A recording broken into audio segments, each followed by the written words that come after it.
We were told that police feared to enter this area. A policeman from this station was killed the day before we filmed. At the Army Museum for Captured Weapons in Srinagar, the magnitude of the problem becomes apparent. Then this is the most popular weapon of Afghans and the Islamic militants. The RPG, you must have seen it in the clippings in Afghanistan. Even the young boys are carrying these along with them. Yeah, we've got quite a few number of these Pakistan-made weapons with us. This is a 7.62 mm pistol. It's got the Pak markings on it. Pak made .30 bore. This is not an isolated example.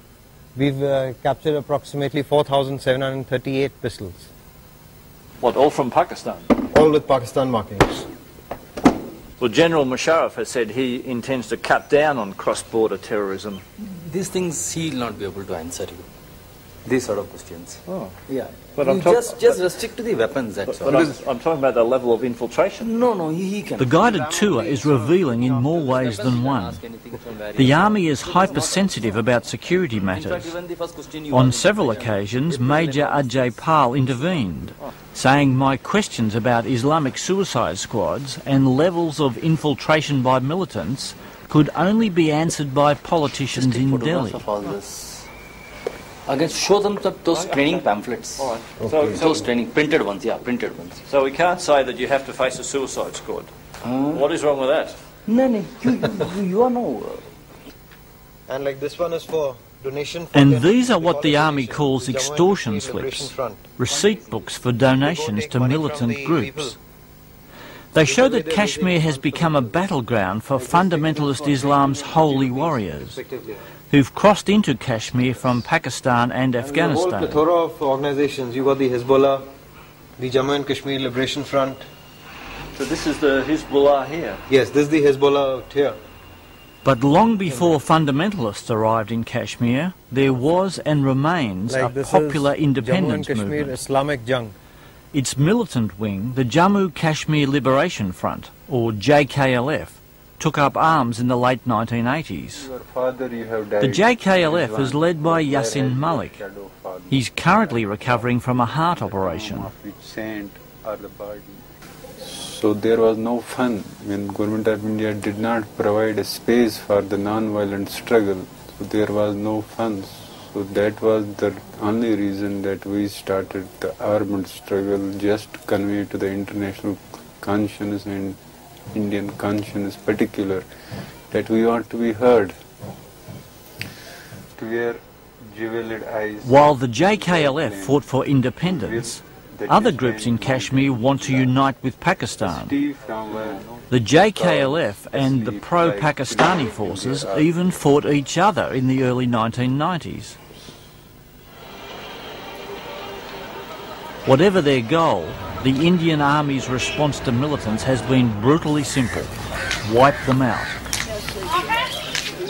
Because after all, the 500,000 security forces are not here for sightseeing. I mean, they are here to kill people, to neutralize militancy. And so in that perspective, we fear that it will continue, I mean. And the Army's campaign comes at enormous cost to ordinary Kashmiris. As this forthcoming documentary shows, it seems as if almost every family has lost a loved one.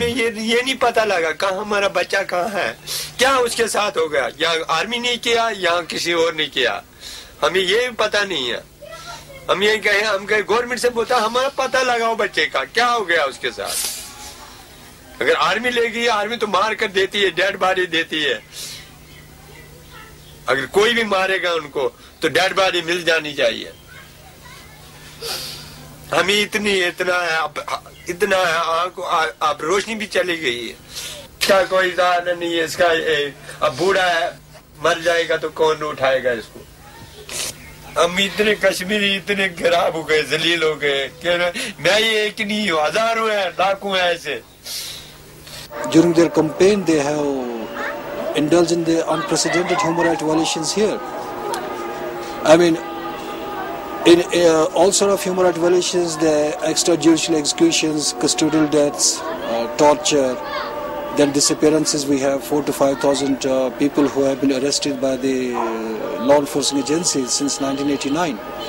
These are the nameplates wherein the names of the disappeared persons will be written.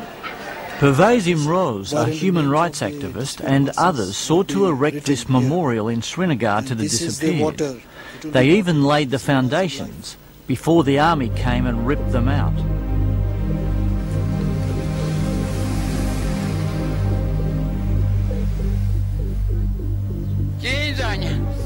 And this is footage the Indian government doesn't want you to see.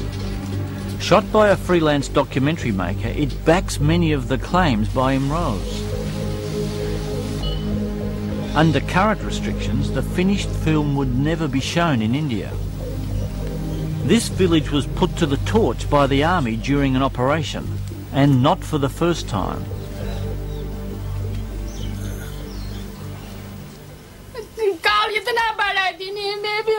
This woman's son was taken away by the army and has never been seen again.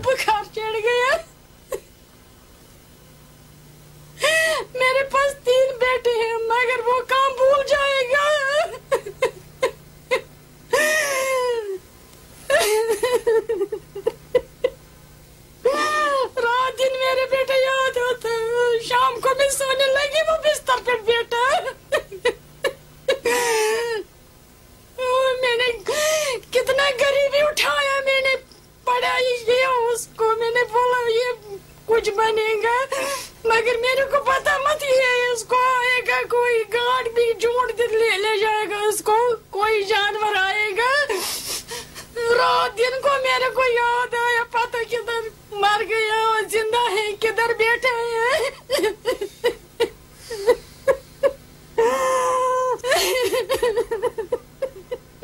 Are there occasions when the security forces step out of line? Unfortunately, yes, it does happen. But in a fight against terrorism, in a campaign of this nature, it is unfortunate, but there will be innocent civilians caught in what happens. We've seen it in Afghanistan as well. It does happen, it's unfortunate, everything has to be done to avoid it. But you will never have a clear 100% clean record. Because it's been put to me by human rights monitoring groups up there that there are as many as 5,000 people disappeared, and they ascribe that to disappeared by the military. I mean, that's a major issue. It's easy to say that. I would tell you that all 5,000 went across and didn't come back. Who's to say who's right and who's not? It's very cynical. To say that this kind of things can happen, or who knows where they have gone, is very sad. And I wish my country does not really actually behave like that, or we. And I hope that you would not go back thinking that's what most Indians are like. I'm very sorry for that. Tapan Bose is not a Kashmiri, but as a leading human rights activist, he has an important role in this complex issue. And once you start going down the path of killing, and legitimizing that killing, and covering up that killing, then it takes an enormous courage for someone to stand up and say, hey, we just can't do this anymore. Stop. Bose has just been nominated as one of 4 People's Election Commissioners by a Kashmiri coalition of groups called the All Parties Hurriyat Conference. They want Kashmiris to vote on who should represent them if and when India and Pakistan restart talks over the future of the troubled state.